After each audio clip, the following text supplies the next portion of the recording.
सभागृहाची भावना माझ्या लक्षात आलेली आहे।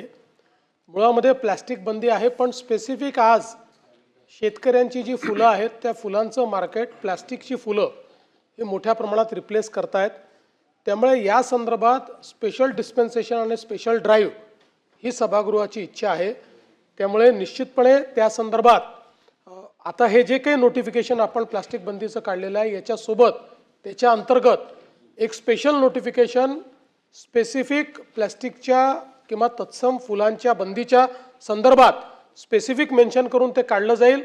त्याकरता वेगळी यंत्रणा तयार करण्यात येईल आणि महानगरपालिकांना देखील सूचना देण्यात येतील, त्यांनाही अधिकारित्या देण्यात येईल की त्यांनी अशा प्रकारच्या मार्केट्सवर कारवाई करावी।